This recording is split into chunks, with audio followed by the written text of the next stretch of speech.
ভীষণ ক্ষুধার্ত আছি। উদরে শরীর বৃত্ত বেপে অনুভূত হতে থাকে প্রতি পলে সর্বগ্রাসী ক্ষুধা। অনাবৃষ্টি যেমন চৈত্রের শস্য ক্ষেত্রে জেলে দেয় প্রভূত দাহন, তেমনি ক্ষুধার জ্বালা জ্বলে দেহ। দুবেলা দুমুঠো পেলে মোটে নেই অন্য কোনো দাবি।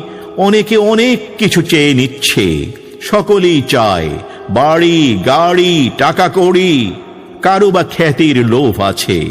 আমার সামান্য দাবি, পুড়ে যাচ্ছে পেটের প্রান্তর, ভাত চাই।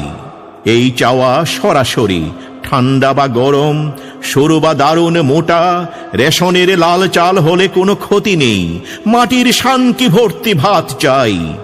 দুবেলা দুমুঠো পেলে ছেড়ে দেব অন্য সব দাবি। অযৌক্তিক লোভ নেই, এমন কি নেই যৌন ক্ষুধা। চাইনি তো নাভি নিম্নে পড়া শাড়ি, শাড়ির মালিক যে চায় সে নিয়ে যাক, যাকে ইচ্ছা তাকে দিয়ে দাও। জেনে রাখো আমার ওসবের কোনো প্রয়োজন নেই।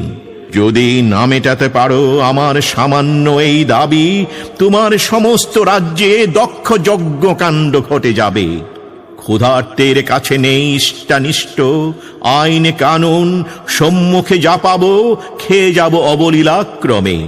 যদি বা দৈবাত সম্মুখে তোমাকে ধরো পেয়ে যাই, রাক্ষসে ক্ষুধার কাছে উপাদেয় উপাচার হবে। সর্বপরিবেশ গ্রাসী হলে সামান্য ভাতের ক্ষুধা ভয়াবহ পরিণতি নিয়ে আসে নিমন্ত্রণ করে। দৃশ্য থেকে দ্রষ্টা অবধি ধারাবাহিকতা খেয়ে ফেলে অবশেষে যথাক্রমে খাবো গাছপালা, নদী নালা, গ্রামগঞ্জ, ফুটপাত, নর্দমার জলের প্রপাত। চলাচলকারী পথচারী, নিতম্ব প্রধান নারী, উড্ডীন পতাকা সহ খাদ্যমন্ত্রী ও মন্ত্রীর গাড়ি। আমার ক্ষুধার কাছে কিছুই ফেলনা নয় আজ, ভাত দে হারামজাদা, তা না হলে মানচিত্র খাবো।